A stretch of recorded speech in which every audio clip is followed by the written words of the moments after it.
खुलुमबाय स्टुडिअ दं आङो राकेश रामसियारि बे समाव बिटिआर ओनसोलाव मोनसे राजखान्थियारि जुजिलायनायनि मोनसे दावहाथिलि महरै नुजाथिदों। थिग बेबायदिनो गुबुन गुबुन राजखान्थि हान्जाया गावनि राजखान्थि हान्जाखौ गोख्रों खालामनो थाखाय जगदान होनाय हाबाफारि बे हाबाफारिया आन्थोर जयैनो सोलिबाय थानायखौ नुनो मोनदों। बे समाव मोनसे समनि बारग' एमएलए थानेश्वर बसुमतारी बिथांनि जे गोख्रों अजद बे समाव आथिखालाव जुदि दा बिसायख'थि जुदि खुङोब्ला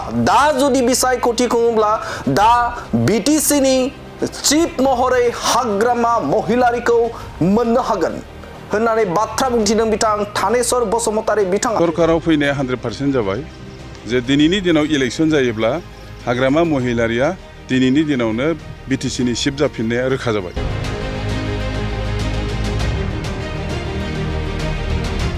थानेश्वर बसुमतारी बिथांनि गोख्रों दाबि जे बिथाङा बुंथिदों जे बे समाव आथिखालाव जुदि बिसायख'थि खुङोब्ला बिपिएफ राजखान्थि हान्जाया ओरैबायदि गोख्रों एबा मजबुत जानानै दङ। बे समाव दानो जुदि बिसायख'थि खुङोब्ला हाग्रामा महिलारिया बिटिसिनि चिफ जागोन होननानै बाथ्रा बुंथिदों बारग' एमएलए बिथां थानेश्वर बसुमतारी बिथाङा। जे दिनैनि दिनाव इलेक्शन जायोब्ला हाग्रामा महिलारिया दिनैनि दिनावनो बिटिसिनि चिफ जाफिननाया रोखा जाबाय।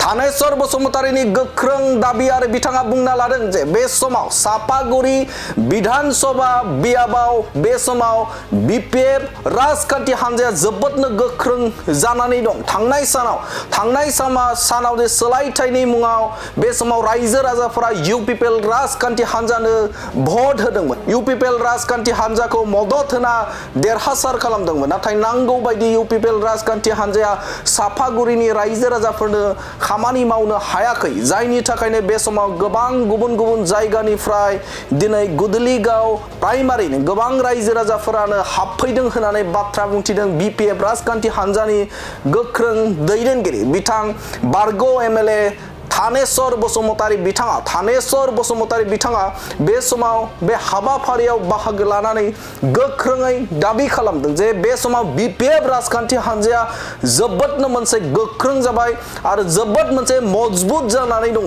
दिनैनि खालाराव जुदि बे समाव बिसायख'थि खुङोब्ला बिसायख'थि जुदि दिनै जायोब्ला हाग्रामा महिलारियानो बे समाव बिटिसिनि चिफ जागोन होननानै गोख्रों दाबि खालामदों बिथां थानेश्वर बसुमतारी बिथाङा। जोबोर मोजांनि बाथ्रा। जोंहा दिनै कक्लाबारि ब्लक बिपिएफनि सिङाव जे इउपिपिएलनिफ्राय गुबुन गुबुन गामिनि गोबां सेंग्रा सिख्लाफ्रा दिनै जगदान जादों जोंनि दलाव आरो जों बिथांमोनखौ दिनै गुदलिगाव प्राइमारिनि सिङाव बिथांमोनखौ बरायनाय हाबाफारि लादों। जोंनि हिसाबा बेसेखा टटेल 70+ 70 जन दिनै जोंनाव जइन जादों। बिथांमोना गासैबो इउपिपिएलआवनो भट होदोंमोन। थांनाय समफ्राव बिथांमोना इउपिपिएलनो गासैबो भट होदों। दा जोंनि हाग्रामा महिलारिनि दैदेननाय आरो बिथांनि जि आदर्श बेखौ मोजां मोननानै बिथांमोना दिनै जोंनि बिपिएफ दलाव गोसो गोथारै बिथांमोना जगदान जाबाय आरो जों बिथांमोनखौ बरायना लाबाय। जिहेतु बिटिसि बिसायख'थिया खाथियाव फैगासिनो दं, बिपिएफनिया माबायदि साखाफारा होनना जों साखाफारा जोङो दिनै बिटिसिआव जोङो कक्लाबारिखौ बोखांनो थाखाय जोङो गामि जों न'खर जोङो रायजो राजाखौ लोगो हमदों आरो जों जेराव हाबदों जायफोरखौ लोगो मोनदों बयबो मोजां बाथ्राखौनो बुंदों जे देग्लाय जोङो थांनाय बाराव सोलायनायनि मुङाव जोङो भटखौ सोलायनायनि मुङाव होदोंमोन। नाथाय जों नुबाय जे बे 5 बोसोर जाबाय मथा मथि जे रायजो राजाया जेबो उन्नयन मोनाखै, डेभेलपमेन्ट मोनाखै।